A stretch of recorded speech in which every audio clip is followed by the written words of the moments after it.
ستارے زمین پہ دھڑام دھڑام کر کے گریں گے. وَإِذَا الْأَرْضُ مُدَّتْ زمین بوریے کی طرح سے لپیٹ دی جائے گی. وَإِذَا الْجِبَالُ سُيِّرَتْ یہ بڑے بڑے پہاڑ ہوا میں کپاس کی طرح اڑتے پھریں گے. تمام کے تمام علامات قرآن کریم بتا رہا ہے. اور آج مسلمان ہے، میں خود ہوں، آپ ہیں، میں قسم کھاتا ہوں کہ ہمیں خدا کے کلام پہ یقین کوئی نہیں. اگر یقین ہو پھر یہ غفلت. صحابی مدنی کریم صلی اللہ تعالی علیہ وسلم کا ساری رات کروٹیں بدلتا ہے. صبح ہوئی بیٹی نے پوچھ لیا، ابا جان میں ساری رات دیکھتی رہی، آپ کو نیند نہیں آئی، کیا کوئی تکلیف ہے؟ دیکھنے والی بیٹی کے بھی قربان جاؤں، بے چین ہونے والے ابا کے بھی قربان جاؤں. آخر بیٹی بھی جاگ رہی ہوگی تبھی تو دیکھا ہوگا. کہنے لگے ابا میں نے ساری رات کروٹیں بدلتے دیکھا، کیا بات ہے، آج نیند کیوں نہیں آئی؟ فرمایا لختے جگر او نور نظر، او میری بیٹی کل قرآن کریم کی ایک آیت سن کے آیا ہوں، ثم لم یتوبوا فلہم عذاب جہنم ولہم عذاب الحریق.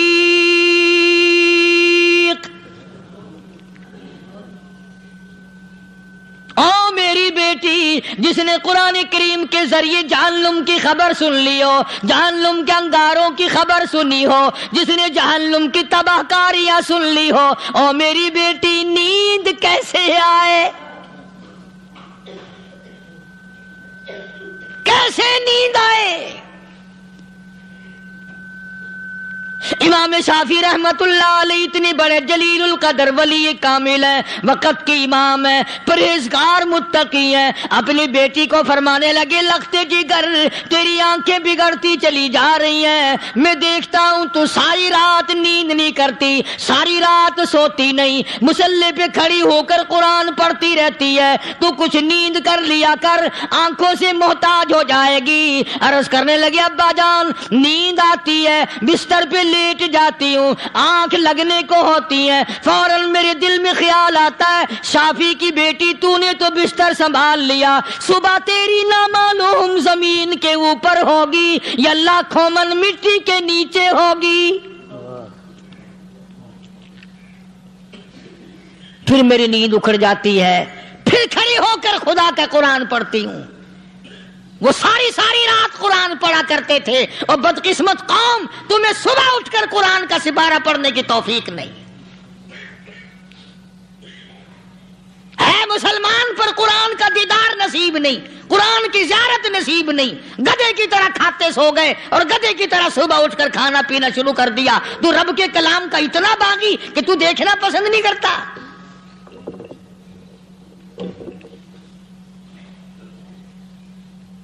اور دنیا کی چیز اگر گھر میں نہ ہو، ٹھنڈے ٹھنڈے سانس مارتے ہیں عورتیں بھی. ہاں جی اپنی زمین کوئی نہیں نا، اپنی ہاں جی مکان اچھا اپنے پاس کوئی نہیں، فلاں چیز اپنے پاس کوئی نہیں. کبھی کسی نے ٹھنڈا سانس مارا کہ ہم 10 آدمی ہیں گھر کے، ایک آدمی بھی قرآن پڑھنے والا نہیں، ہم سارے کے سارے پتہ نہیں کیسے اکٹھے ہو رہے ہیں. اگر دل میں عظمت ہو، ڈاکٹر ہو، افسر ہو، وزیر ہو، آخر ہے تو انسان، ہے مسلمان، ہے مدنی کریم صلی اللہ علیہ وسلم کا امتی، پھر قرآن سے اتنا دور کیوں ہے؟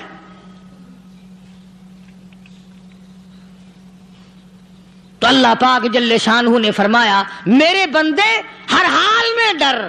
ہاں تیری ساری چلاکیوں کو میں جانتا ہوں، تیری ساری ہوشیاریوں کو میں اچھی طرح جانتا ہوں. فرمایا وہ دن دور نہیں، آیا وقت قیامت کا، آیا، کوئی کسی کے کام نہیں آئے گا. فرمایا ان وعد اللہ حق فلا تغرنکم الحیات الدنیا.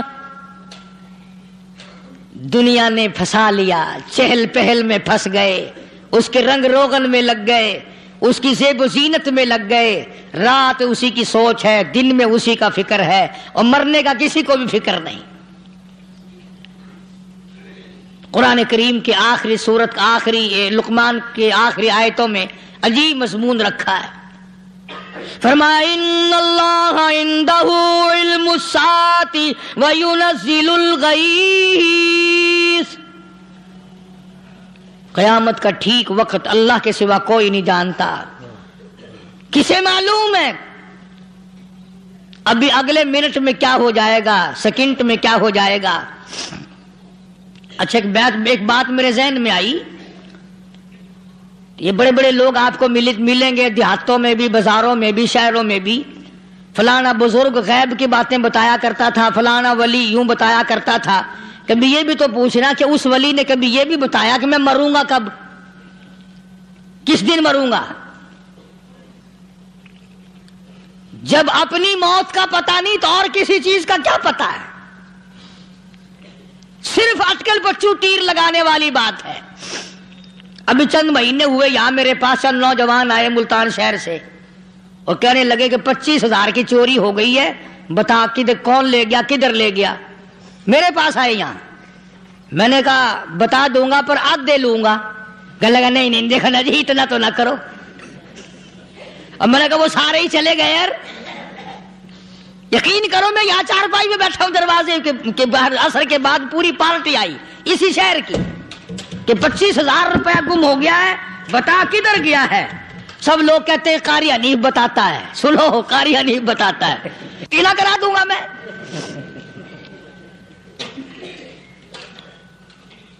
جتنا میں نے انکار کیا میرے سر ہوتے چلے گئے۔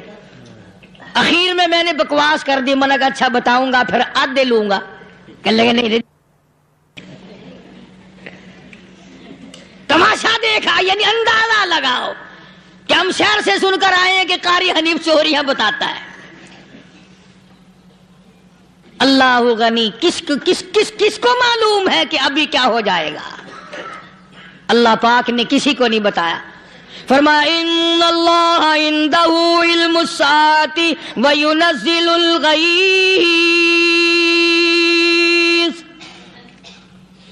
قیامت کا ٹھیک وقت کسی کو معلوم نہیں، بارش کا کوئی پتہ نہیں کب ہوگی، کتنی ہوگی۔ تم ابھی کہہ رہے ہوگے کہ جی محکمہ موسمیات والوں کو پتہ چلتا ہے۔ ان 3 مہینے میں یہ محکمہ موسمیات والے کئی دفعہ کہہ چکے ہیں کہ بندہ باندی ہوگی، مگر کچھ بھی نہیں ہوا۔ بلکہ جتنے یہ زیادہ بتلاوے نا اتنا ہی موسم خراب ہوتا چلا جاوے۔ پچھلے سال انہوں نے روئی کی گانٹھوں کی گنتی بتائی کہ اتنی کپاس پیدا ہوگی ملک میں، اتنی روئی کی گانٹھ بنے گی، اتنی باہر بھیجیں گے اور اتنی اپنے گھر رکھیں گے۔ ذرا پوچھو تو صحیح ذمہ داروں سے سر کھجاتے پھرے کہ کھاد کے پیسے بھی واپس نہیں ہوئے۔ بھلا کسی کو کیا پتا کہ ابھی کیا تھا اور ابھی کیا ہو جائے گا، کل کیا ہوگا، پرسوں کیا، ایک اللہ کی ذات جانتی ہے۔ فرمایا وَيُنَزِّلُ الْغَيْثَ، کوئی نہیں جانتا بارش کب ہوگی، کتنی ہوگی، کہاں تک ہوگی، کس قدر ہوگی، کس طرح میں ہوگی، کہاں نہیں ہوگی۔ وَيَعْلَمُ مَا فِي الْأَرْحَامِ، کوئی نہیں جانتا عورت کے پیٹ میں کیا ہے، لڑکا ہے کہ لڑکی۔ باپ کو پتہ نہیں، ماں کو پتہ نہیں، دادی کو پتہ نہیں، نانی کو پتہ نہیں۔ یوں کہ کسی کو پتہ ہو یا نہ ہو، حضرت صاحب کو پتہ لگ جاتا ہے۔ حضرت صاحب کو کیوں؟ حضرت صاحب ٹھڈ دے اندر وڑدا ہوندا ہے۔ تماشا دیکھ، کوئی کسی کو پتہ نہیں چلتا، اور خدا نے اپنی خدائی کسی کو تقسیم کر کے دینی نہیں۔ لم یلد ولم یولد، نہ میرے ماں باپ، نہ میں کسی کا باپ، نہ میری اولاد، نہ میں کسی کی اولاد۔ اللہ الصمد، بے نیاز، بے مثال ہوں، ہمیشہ سے ہوں اور ہمیشہ رہوں گا۔ سام میرے میرے محتاج ہو، میرے دروازے کے گداگر ہو، میرے دروازے کے فقیر ہو، میرے دروازے کے دستے نگر ہو، آؤ مانگو کھاؤ، موت آئے مر جاؤ، اگر اکڑو گے فرمایا پھر میں نے بڑی بڑی سزائیں دی ہیں لوگوں کو۔ ہاں ہاں، میں تو توبہ بھی منہ سے نہیں نکلنے دیتا، کلمہ تو کلمہ ہائے نہیں کرنے دیتا میں، جب میں موت کا پیغام دوں یکدم دل کی حرکت بند ہو جاتی ہے، ہائے بھی نہیں، اوئی بھی نہیں، اف بھی نہیں، کچھ بھی نہیں۔ فرمایا وَيَعْلَمُ مَا فِي الْأَرْحَامِ، کسی کو پتہ نہیں عورت کے پیٹ میں کیا چیز ہے۔ دیکھو نا، جس نے 9 مہینے بچہ پیٹ میں رکھا، جب بچہ پیدا ہوتا ہے نا خود ماں بھی کان لگاتی ہے، بتائیں گی لڑکا ہے کہ لڑکی ہے، بےتابی سے انتظار کرتی ہے، بڑی بے قراری سے انتظار کرتی ہے عورت کہ یہ دائی بول لے، کوئی اور پاس والی بول لے، کوئی اور چھوٹی بڑی گھر کی عورت بول کے بتائے کہ لڑکا ہے کہ لڑکی ہے۔ اور جس نے 9 مہینے پیٹ میں رکھا، جب اس کو پتا نہیں تو پرلی طرف بیٹھے ہوئے حضرت صاحب کو پتا کیسے چل گیا؟ وَيَعْلَمُ مَا فِي الْأَرْحَامِ، زیادہ سے زیادہ تمہیں یہ کہیں گے جی فلاں بزرگ نے دعا کی تھی اللہ میاں لڑکا دے گا، لڑکا ہو گیا، ٹھیک ہے دعا تو بھی مانگ، بزرگ بھی مانگے، پیر بھی مانگے، فقیر بھی مانگے، عالم بھی مانگے، ماں بھی مانگے، باپ بھی مانگے، خاندان سارے مانگو، بات یہ ہے مانگو تو سارے، پر یوں کہو دینے والا وہ ایک ہے بس، یہ ہے اصل بات، اور مانگنے کی تو کوئی کسی کی وہ نہیں۔ امام الانبیاء محبوب کبریا حضرت محمد مصطفیٰ صلی اللہ تعالی علیہ وسلم سیدہ عائشہ صدیقہ رضی اللہ تعالیٰ عنہ فرماتی ہیں میں سوئی ہوئی تھی، اچانک میری آنکھ کھلی، میں نے کالی کملی والے کو سجدے میں دیکھا، رو رہے ہیں، دعائیں مانگ رہے ہیں، رو رہے ہیں۔ حضرت عائشہ فرماتی ہیں اللہ اکبر، فرماتی ہیں اتنے روئے سرکار مدینہ صلی اللہ علیہ وسلم، سانس رک گیا، سانس گھٹ گیا آپ کا۔ حضرت عائشہ فرماتی ہیں میں اپنا جگر پکڑ کے بیٹھ گئی، کہیں آج بیوہ تو نہیں ہو جاؤں گی۔ نبی نے اتنا مانگا، اتنا مانگا، اتنا مانگا، اس کائنات میں مانگنے والا کوئی آیا ہی نہیں، ہر آن مانگا، ہر لمحہ مانگا، ہر گھڑی مانگا، اور اتنا مانگا۔ میری بات لکھ کے لے جاؤ انشاءاللہ، کچی پکی بات نہیں۔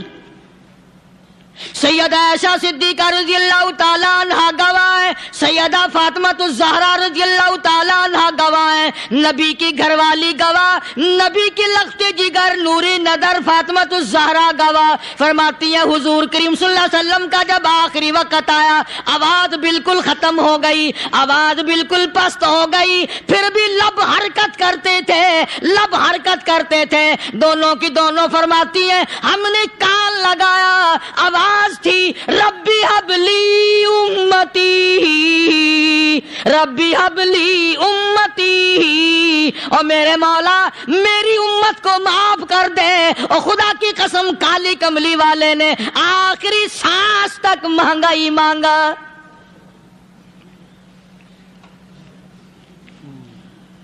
چاہے تیرے لیے مانگا، امت کے لیے مانگا، مگر ہر وقت مانگا۔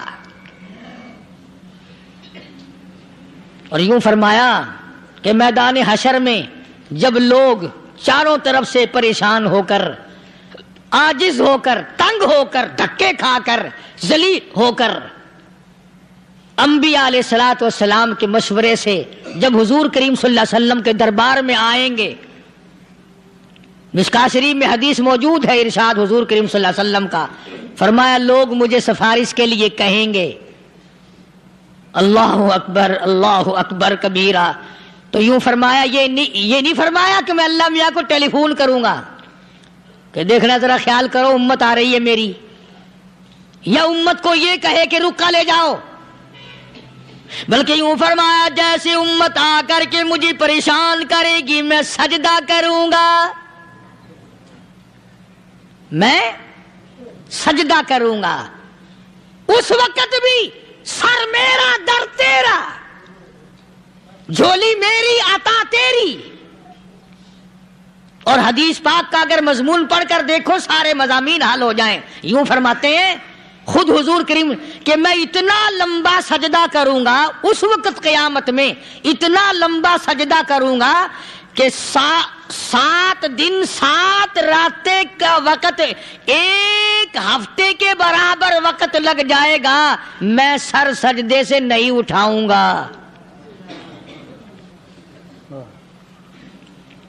اتنا لمبا سجدہ کروں گا کہ 1 ہفتے کی مقدار وقت لگ جائے گا۔ یہ مقدار کیوں فرمایا؟ قیامت کا دن ہے نا، دن ڈھلنا نہیں، چھپنا نہیں، رات آنی ہی نہیں، رات تو ہے ہی نہیں نا، اس لیے فرمایا 1 ہفتے کی مقدار دن لگ جائے گا، وقت ختم ہو جائے گا پورا ہفتے کے برابر۔ اس کے بعد اللہ پاک مجھے فرمائیں گے ارفع راسک یا محمد صلی اللہ علیہ وسلم، میرے محبوب سر اٹھاؤ، سل مانگو توتا دوں گا، مانگو دیا جائے گا، سوف یعطیک ربک فترضی، تیرا رب تجھے راضی کر دے گا۔ صحابہ کرام رضوان اللہ تعالی علیہ مجمعین نے عرض کر دیا یا رسول اللہ صلی اللہ علیہ وسلم آپ کس وقت راضی ہوں گے؟ کتنے لوگ جنت میں چلے جائیں گے، دوزخ میں چلے جائیں گے، آپ کس وقت راضی ہوں گے؟ خدا کی قسم اس محسن کائنات کا کیا کہنا کالی کملی والے نے جو ہم پر مہربانی فرمائی، یوں فرمایا جب تک ایک ایک امتی کلمہ پڑھنے والے کا ہاتھ پکڑ کر جنت میں نہ لے جاؤں میں محمد الرسول اللہ کو چین نہیں آئے گی، ایک ایک کو لے جاؤں گا اور چین نہیں آئے گا مجھے اس وقت بھی۔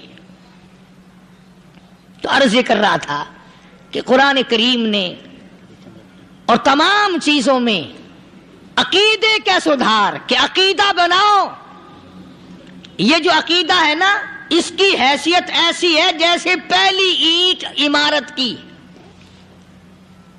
اگر اینٹ ٹیڑھی ہو گئی تو ساری عمارت ٹیڑھی ہو جائے گی، اگر عقیدہ صحیح نہیں تو سارے اعمال ٹیڑھے ہو جائیں گے، اور اگر عقیدہ صحیح ہے تو اعمال بھی اور تمام افعال بھی اخلاق بھی تمام کی بنیاد جو ہے وہ صحیح رہے گی اور اچھی توفیق ہوگی۔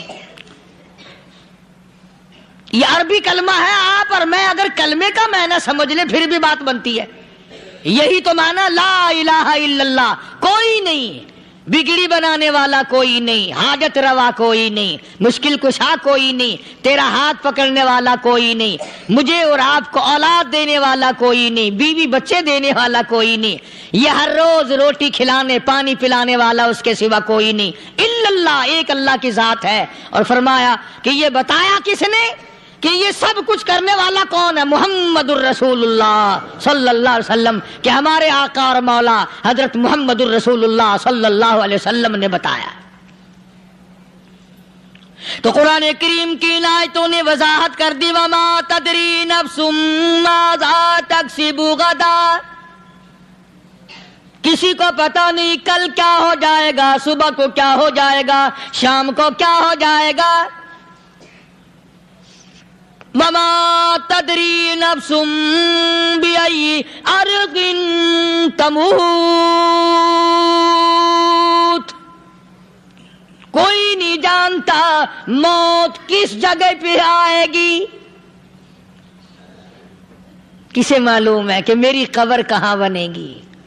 کوئی نہیں جانتا میرے اس بدن کو جانور کھا جائیں گے، کسی کو علم نہیں ہے کہ قبر کا گڑھا ملے گا کہ نہ ملے گا، کفن ملے گا کہ نہ ملے گا، نماز جنازہ نصیب ہوگی کہ نہ ہوگی، غسل نصیب ہوگا کہ نہ ہوگا، کوئی نہیں جانتا۔ کلمہ پڑھتے موت آئے گی یا کنجری کے گانے سنتے گاتے موت آئے گی؟ کس کو علم ہے کہ آخری کلام جو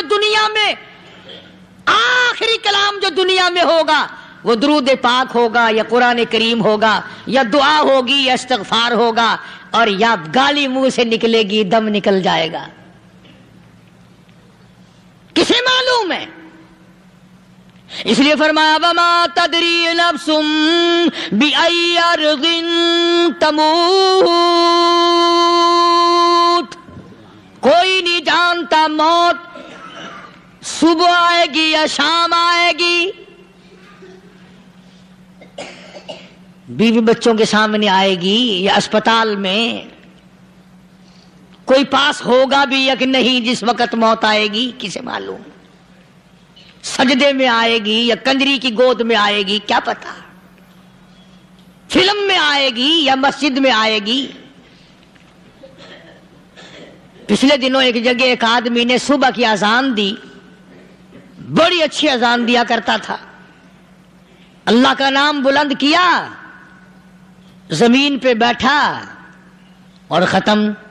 فجر کی اذان دی، جو سنے انہوں نے کہا یار ابھی تو اذان دی تھی، بس اللہ کی طرف لوگوں کو بلایا اور خود دنیا سے رخصت ہو گیا۔ ہاں کسی کی موت یوں بھی آیا کرتی ہے، کسی کی سجدے میں آ جاتی ہے، کسی کی مراقبے میں آ جاتی ہے۔ اللہ اکبر۔ کسی کی نماز میں آئے، اللہ کی طرف دھیان لگے ایسا لگے کہ لگی جائے وہ چلا ہی جائے۔ ہمارے استاد محترم مولانا عبد الخالق صاحب رحمۃ اللہ علیہ یا کبیر والے میں تھے، بہت بڑے عالم، جید عالم، سمندر تھے علم کے۔ بس صبح کی نماز کے بعد مراقبے میں بیٹھے، اللہ اللہ کر رہے ہیں، بس جیسے اتحیات میں بیٹھتے ہیں نا اسی طریقے سے بیٹھے تھے۔ دن چڑھ گیا، بھتیجے نے آ کر کے کہا حضرت ناشتہ تیار ہے، جواب کوئی نہیں۔ پھر کچھ دیر کے بعد آیا کہ حضرت ناشتہ تیار ہے، جواب کوئی نہیں۔ اور دن چڑھ گیا، ہاتھ لگا کے دیکھا کہ حضرت تو پہنچ گئے اللہ کے یہاں۔ کس حالت میں؟ ایسی اللہ اللہ اللہ سے لو لگائی کہ اللہ ہی کے یہاں چلے گئے۔ اور ان اللہ والوں کے پاس اس نیت سے لگا کرو میری آخرت بن جائے، میری قبر بن جائے، میرا آخری کلام جو دنیا میں ہو وہ کلمہ ہو، استغفار ہو، درود پاک ہو، قرآن کریم ہو، پھر تو مزہ ہے۔ اور اگر ہائے ہائے ہائے ہائے کرتے مر گئے تو کیا ہوا؟ فرمایا ان اللہ علیم الخبیر، میں خدا کی ذات تمام چیزوں سے واقف ہوں۔ مجھے تو پتا ہے نا، تیرے ایک ایک سانس کا پتا ہے، تیری رگ کے ایک ایک خون کے قطرے کا مجھے پتا ہے۔ اسی لیے کہا کرتا ہوں کہ عادت ڈالو درود شریف پڑھتے ہوئے چلنے پھرنے کی، کلمہ کلام پڑھتے ہوئے چلنے پھرنے کی، استغفار کرتے ہوئے چلنے پھرنے کی۔ پہلے زمانے میں جب ٹھوکر لگتی تھی تو لوگ سبحان اللہ کہتے تھے، اللہ اکبر، استغفر اللہ۔ اب گالی منہ سے نکلتی ہے، اب گالی منہ سے نکل رہی، گالیاں بکتے ہوئے لوگ مر رہے ہیں۔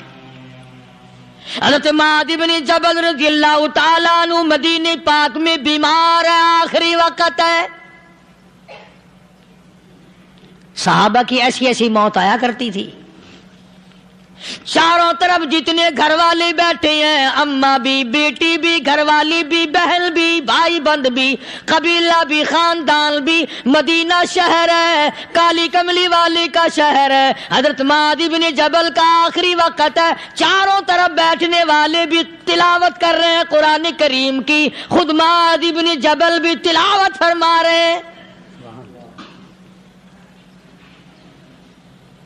اچانک حضرت معاذ رضی اللہ تعالیٰ عنہ رونے لگے،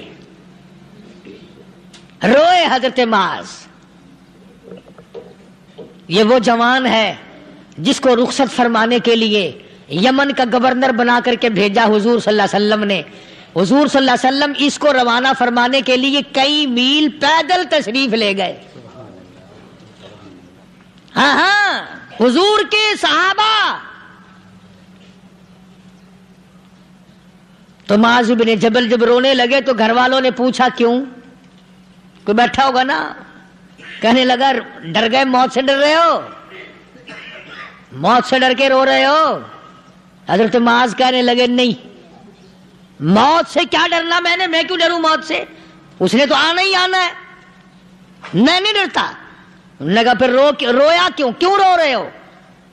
اللہ اکبر۔ صحابی کہتا ہے میرے دل کی تمنا میرے دل میں رہی، میری آرزو پوری نہ ہو سکی، میری حسرت میرے دل میں رہی، میرا شوق پورا نہ ہو سکا، میری آرزو پوری نہ ہو سکی، میری تمنا پوری نہ ہو سکی، بستر پہ موت آ رہی ہے اس لیے رو رہا ہوں۔ اے کاش رمضان کا مہینہ ہوتا، میں روزے دار ہوتا، گرمی کا موسم ہوتا، مجھے سخت پیاس لگی ہوتی، ہوتی, کفار سے مقابلہ ہوتا, میدان جہاد اور جنگ ہوتا, میں کئی کافروں کو قتل کر دیتا, پھر وہ مجھے قتل کر دیتے, میری زبان کاٹ لیتے, میری اللہ کے یہاں پیشی ہوتی, میرا رب مجھ سے پوچھتا میں آج دنیا سے کیا لایا, میں عرض کرتا الہی بولوں کیسے, تیری راہ میں زبان کٹا کے آیا ہوں اور روزہ رکھ کر آیا ہوں, تیرے محبوب کے حوض کوثر کے پانی سے روزہ افطار کروں گا. کہتا اس لیے رو پڑا ہوں کہ بستر پہ موت آ رہی ہے. ڈر کس چیز کا؟ یہ نہیں ڈرا کرتے تھے. حضرت ابو ایوب انصاری سب کہہ دو رضی اللہ تعالی عنہ. اللہ اکبر, کتنا بڑا مقدرہ والا جوان ہے. مدینے پاک میں حضور کریم صلی اللہ علیہ وسلم نے اسی کے یہاں ڈیرا لگایا. آخری وقت ہے, بیمار ہے ابو ایوب انصاری. مدینے سے صحابہ جنگ کے لیے چلے. آؤ صحابہ کی تمنائیں دیکھو. ہم جتنے بیٹھے ہماری تمنا تو یہی ہے نا, کاروبار بڑھ جائے, مکان دکان کا ساز و سامان بڑھ جائے, یہ مل جائے وہ مل جائے, یہ ہو جائے وہ ہو جائے. ابو ایوب انصاری بیٹھے ہوئے دیکھ رہے ہیں صحابہ سواریوں پہ پیدل تلوار نیزے تیر لے کے چلے. ابو ایوب انصاری کہنے لگے کہاں چلے ہو؟ کہ جہاد فی سبیل اللہ کے لیے. کہنے لگا مجھے بھی لے چلو. سمجھ رہے ہیں آپ سارے؟ فرمایا مجھے ساتھ لے چلو. کمال ہے, بیمار آدمی اور جنگ میں بیمار کا کیا کام ہے, کیا کرو گے؟ نگا مہربانی کرو, احسان کرو مجھ پر, مجھے ساتھ لے کے چلو. خدا کے بندے بیمار ہے, کرے گا کیا میدان جہاد میں؟ کہنے لگا تم تو بیمار کی بات کر رہے ہو, مجھے ساتھ لے چلو اونٹ پہ ڈال کر. توجہ کرنا ذرا, آخری بات میرے یاد آئی ہے بتانے لگا ہوں. ابو ایوب انصاری حضور کا میزبان مدینے والا کہتا ہے میں بیمار ہوں, مجھے اونٹ پہ ڈال کے لے چلو, اور اگر میری راستے میں موت آ جائے پھر بھی میری لاش کو ساتھ لے جانا. جہاں کفر اور اسلام کا جنگ ہوگا, مقابلہ ہوگا, اس میدان میں میری لاش کو پھینک دینا. شاید کسی مجاہد کی سواری کا پیر میرے اوپر آ جائے, میں بھی قیامت میں اللہ کے حضور میں کہوں گا یا اللہ تیرے میدان جہاد سے اٹھ کے آیا ہوں میں بھی. اندازہ لگا ابو ایوب انصاری کی تمناؤں کو دیکھ, حسرتوں کو دیکھ. فرمایا مجھے ساتھ لے چلو, اگر میری موت آ جائے تو لاش کو بھی پھینکنا نہیں, دفن راستے میں نہ کرنا, ساتھ لے چلو, وہاں میدان میں ڈال دینا, اور اسلام کے لیے جو لڑنے والے ہوں, کفر کو مٹانے والے ہوں, ان کے پیر میرے اوپر آ جائے میں کامیاب ہو جاؤں گا. ایک تم ہو جو مسجد میں جھاڑو دینے سے بھی آر کرتے ہو, صف بچھانے میں بھی تمہیں شرم آتی ہے, صف اکٹھا کرنے میں بھی تمہیں شرم آتی ہے, ادھر ادھر کوئی چیز کرنے میں تمہیں کیا معلوم ہے جس وقت قیامت کے دن ان شاہی درباروں کے خادموں کو انعام ملے گا نا, پھر ٹکرے مارو گے, او ہو لو بھائی کمال ہو گیا, ہم تو یوں ہی رہ گئے. تو آج توفیق نہیں رہی. اللہ سے مانگ, سوتے بھی مانگ, جاگتے بھی مانگ, ہر وقت مانگ, وہی تیری میری جھولی بھرے گا. اسی کی عطا اور بندہ نوازی سے ہم سب کا کام چلے گا. فرمایا ان اللہ علیم خبیر, میں تمہاری ضروریات کو بھی جانتا ہوں, ہر چیز کا مجھے پتا ہے. اللہ مجھے اور آپ کو عمل کی توفیق عطا فرمائے. اللہ پاک اپنے فضل و کرم سے ہم سب کو اپنے بندے بنا لے, عقائد اور اعمال کی درستی فرما دے, مرتے وقت ایمان کی دولت عطا فرمائے. وآخر دعوانا الحمدللہ رب العالمین.